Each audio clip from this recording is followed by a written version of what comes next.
5 minute का समय निकालकर जरूर पढ़े। यह मुद्दा भी इस्लामिक जिहाद की तरह ज्वलंत और चिंताजनक है, सबको पता होना चाहिए। भारत में सबसे ज्यादा संपत्ति वाला उद्योगपति कौन है? अधिकतर लोगों को पता नहीं होगा। कारपोरेट मिशनरी नामक संस्था पर किसी का भी ध्यान नहीं है। क्या आपको पता है भारत में सबसे बड़ा कॉरपोरेटर कौन है? टाटा, बिरला, अंबानी, अडानी? जी नहीं, इनमें से कोई भी नहीं। 3 लाख करोड़ रुपए की संपत्ति का मालिक सिरो मलाबार चर्च केरल भारत देश का सबसे बड़ा उद्योगपति है। इसका 11,000 से ज्यादा संस्थानों पर नियंत्रण है और इसकी बहुत सारी सहायक और ऑर्गेनाइजेशन है। यूं समझ लीजिए कि यह एक ऐसा व्यावसायिक संस्थान है जो संपत्ति के मामले में भारत के सभी उद्योगपतियों का मुकाबला करने में अकेला ही सक्षम है। अगर आपको विश्वास नहीं होता तो आंकड़े पढ़िए।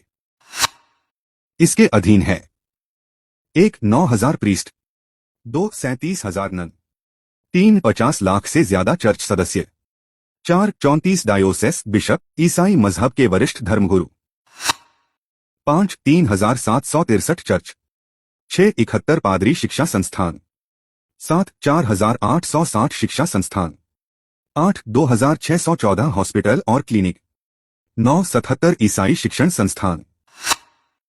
कुल मिलाकर इसके 11,000 छोटे बड़े संस्थान संचालित हैं। इनके ऊपर सबसे शक्तिशाली संस्था है CMA Christian medical association.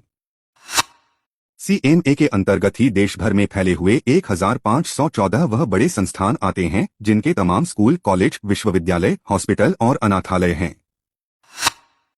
CMA के 50 व्यापारिक संस्थान विश्व की स्टॉक मार्केट में रजिस्टर्ड है। अगर आप इनका सालाना टर्नओवर देखेंगे तो कोई भी विश्व की बड़ी कंपनी इनके आसपास भी नहीं फटकती। पूरे भारत देश में इस चर्च की पहुंच 50,000 गांवों तक हो चुकी है और विदेशों में भी इसके बहुत सारे सहयोगी संस्थान हैं। इस चर्च की सारी कार्यकारिणी के लोग मलेशिया के हैं और पूरी मैनेजमेंट टीम भी मलेशिया की ही है। सायरो मालाबार चर्च दुनिया के कैथोलिक ईसाईयत का सबसे शक्तिशाली विंग है और इसकी यह शक्ति इसकी संपत्ति की वजह से है।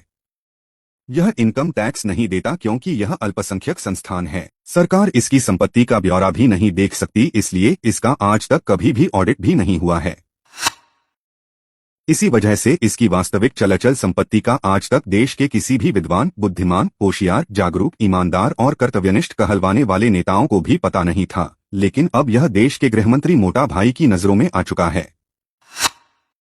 अल्पसंख्यकों के नाम से धर्मांतरण का यह मकड़जाल भारत में खुलेआम चल रहा है। यहाँ पर आश्चर्य है कि हमारे देश का संविधान और नेता भी इसके सामने असहाय हैं। इसके पास जो जमीन है उसका कोई भी व्यवस्थित लेखा जोखा हमारी सरकार के पास नहीं है। अगर इनके खिलाफ कोई कोर्ट में जाता है तो यह एक साथ हजारों लाखों लोग खड़े हो जाते हैं जैसे कि रक्तबीज। इसकी सारी संपत्ति का 50% हिस्सा तो इसके कॉन्वेंट शिक्षण संस्थानों के पास है।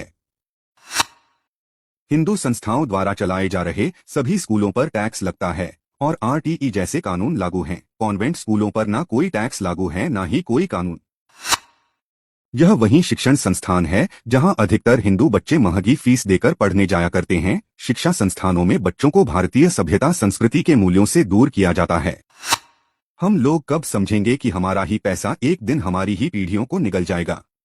हमारा ही पैसा हमारे ही लोगों को धर्मांतरित करने में इस्तेमाल हो रहा है। हमारे ही पैसे से हमारे ही सभ्यता संस्कृति के रक्षक साधुओं की हत्या हो रही है।